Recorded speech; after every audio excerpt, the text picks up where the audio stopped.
Der Markt für Kindermountainbikes ist in den letzten Jahren explodiert. Viele neue Marken zeigen noch mehr neue Modelle.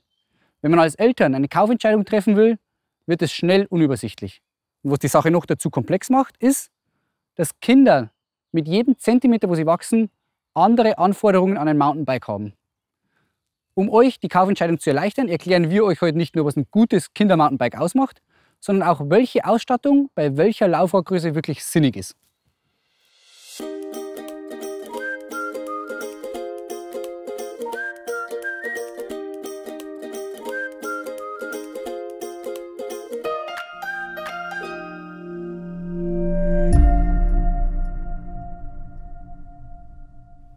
Bei Kinder-Mountainbikes gibt es generelle Punkte, die man beachten sollte, und größenspezifische Punkte, die dann vor allem die Ausstattung betreffen.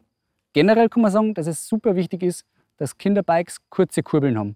Einfach, um der Anatomie des kindlichen Körpers gerecht zu werden.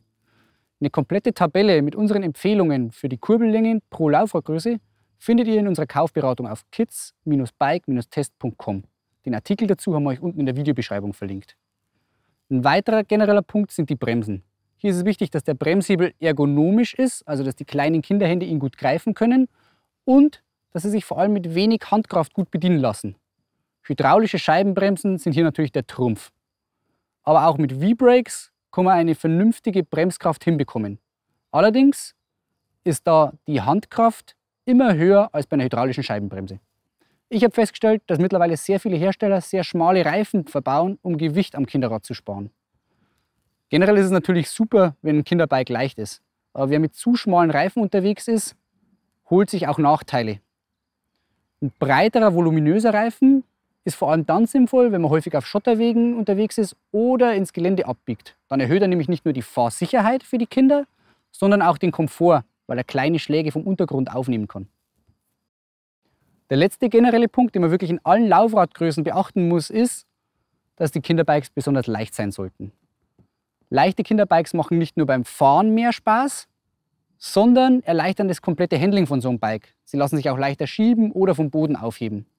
Und das sorgt unterm Strich dafür, dass Kids mehr Spaß mit ihrem Bike haben. Damit wir euch die Sache sinnvoll erklären können, haben wir hier 3 hochwertige Bikes vom Hersteller Suburb in jeweils einer anderen Laufradgröße. Und die erste Frage, die sich vor allem bei den ganz kleinen Kindern stellt, ist natürlich, welche Laufradgröße brauche ich überhaupt? Wer sich im Netz informiert, wird einige Mountainbikes mit 12 Zoll Laufrädern finden. Wir raten davon ab. Wenn die Kinder nämlich so klein sind, dass sie ein 12 Zoll Laufrad brauchen, dann sind sie meistens auch noch mit dem Treten überfordert. Außerdem sind diese kleinen Mountainbikes ergonomisch alles andere als optimal. Unser Tipp: Bei ganz kleinen Kindern lieber länger auf dem Laufrad bleiben, den Kindern so den Gleichgewichtssinn beibringen und wenn sie dann sicher mit dem Laufrad unterwegs sind, auf ein 16 Zoll Bike steigen. Über den Daumen gepeilt kann man sagen, dass Kinder ab einem Alter von ca. 3 Jahren und einer Körpergröße von ungefähr 1 Meter auf ein 16 Zoll Bike passen. Und um zu sehen, welche Ausstattung da wirklich sinnvoll ist in dem Bereich, ist es wichtig, dass man sich in die Kinder hineinversetzt. Um was geht es in dem Lebensabschnitt für die Kinder? Da geht es darum, dass die Kinder das Treten lernen, das Bremsen lernen und die generelle Koordination. Das heißt, wenn man das wieder rückwärts spiegelt, was bedeutet das für die Ausstattung? Weniger ist mehr. Eine Gangschaltung ist in dem Alter nicht zweckmäßig, weil sie Kinder eigentlich nur überfordert. 16 Zoll Bikes haben deshalb meistens auch nur einen Gang, was völlig in Ordnung ist. Wichtiger als eine Gangschaltung ist, dass die Bremsen vernünftig funktionieren und dass die Bremsen vor allem mit wenig Handkraft bedienbar sind. Bei den hochwertigen Modellen mit hydraulischen Scheibenbremsen können Kinder schon mit ganz geringer Kraft am Hebel wirklich vernünftig verzögern. Wovon wir auch abraten, sind Rücktrittbremsen. Natürlich ist es erstmal leichter, dem Kind zu lernen, wenn du rückwärts trittst, wirst du langsamer. Man hat aber im Nachgang das Problem, dass man es den Kindern irgendwann auch wieder ablernen muss, wenn sie auf die nächste Laufradgröße steigen.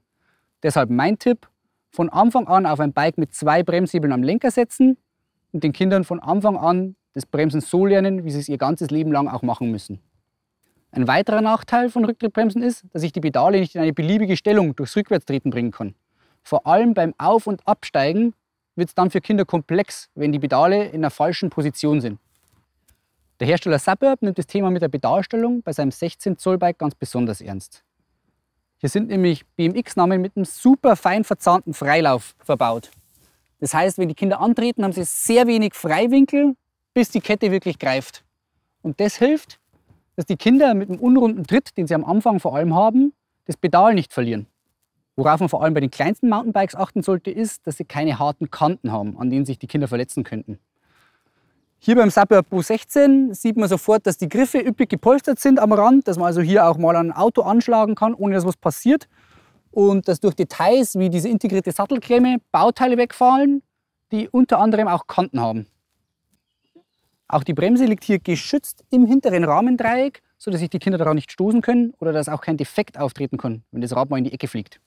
Generell kann man sagen, dass bei so einem 16 Zoll Bike die Ausstattung wirklich so reduziert wie möglich sein sollte. Aber wie wir gerade gesehen haben, gibt es Details, mit denen sich gute Bikes von den schlechten absetzen. Nach dem 16 Zoll Bike gibt es auch die Zwischengröße mit 18 Zoll Laufrädern. Die meisten Kinder werden aber direkt auf das 20 Zoll Bike steigen. Mit dem 20 Zoll Bike wird es dann etwas sportlicher, erste Touren stehen an und die Ausflüge ins Gelände werden häufiger. Dementsprechend muss sich natürlich auch die Ausstattung von so einem Bike anpassen. Was hier super wichtig ist, dass ab der Laufradgröße von 20 Zoll auch eine Gangschaltung Sinn macht. Hat man nämlich hier wie beim 16 Zoll Bike keine Gangschaltung, geht den Kids ruckzuck die Puste auf, wenn ein Anstieg kommt. Gangschaltung ist aber nicht gleich Gangschaltung. Als Eltern sollte man unbedingt darauf achten, dass so ein Kinderbike nur einen Schalthebel hat. Vor allem bei günstigeren Rädern sieht man es häufig noch, dass sie mit 2 Schalthebeln ausgeliefert werden und mehrere Kettenblätter an der Kurbel haben. Kinder in dem Alter sind aber eigentlich immer überfordert mit dem Bedienen von 2 Schalthebeln. Ein Schalthebel reduziert also die Komplexität in der Bedienung, aber auch die Defektanfälligkeit und das Gewicht. Ob das Bike einen Drehgriff oder einen klassischen Schalthebel wie bei Erwachsenenrädern hat, ist Geschmackssache. Wichtig ist nur, dass er sich leicht bedienen lässt. Und was auch immer überschätzt ist bei den Schaltungen, ist die Anzahl der Gänge. Wichtiger als die pure Anzahl der Gänge ist nämlich die Bandbreite oder auch Gangspreizung. Die beschreibt den Unterschied zwischen dem schwersten und dem leichtesten Gang. Und je höher dieser Wert ist, desto variabler ist so ein Kinderbike einsetzbar. Mit einer hohen Bandbreite hat man nämlich einen richtigen Gang für steile Anstiege und gleichzeitig kann man in der Ebene das Tempo von Mama und Papa halten. Und wenn die Ausflüge ins Gelände häufiger werden, dann ist es natürlich auch wichtig, dass die Bikes eine stimmige Geometrie haben. Nur so lassen sie sich im Gelände adäquat handeln. Hier bei den Suburb Bikes fällt auf, dass sie einen relativ langen Hinterbau haben. Konstruktiv könnte man das Ganze kürzer gestalten, macht aber bei Kindern wenig Sinn. Kinder sind nämlich deutlich statischer als Erwachsene auf dem Bike unterwegs. Durch den geringeren Aktionsradius, den Kinder auf dem Bike haben, gelingt es ihnen nur sehr schwer, einen Druck auf dem Vorderrad aufzubauen.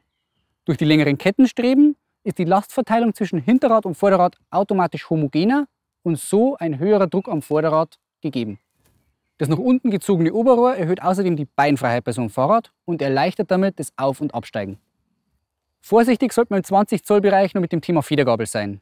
Federgabeln sind nämlich teurer und schwerer und funktionieren zudem bei Kindern mit einem sehr geringen Körpergewicht oft sehr schlecht. Außerdem versauen sie auch die Fahrtechnik von so einem Kind etwas. Wenn ein Kind nämlich mit einer starren Gabel im Wald unterwegs ist, muss es bewusst das Vorderrad entlasten, wenn es über Kanten oder Wurzeln geht. Und die Fahrtechnik hilft einem das ganze Leben. Anders sieht es aus, wenn man sich dem Thema Federgabel im 24 Zoll Bereich nähert. Hier machen Federgabeln nämlich erstmal Sinn.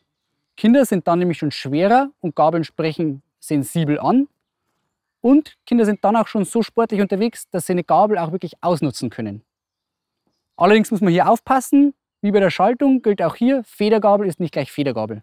Wenn man schon eine Federgabel hat, dann sollte es auch eine Luftfedergabel sein, die sich mit einer Gabelpumpe auf das Körpergewicht vom Kind einstellen lässt.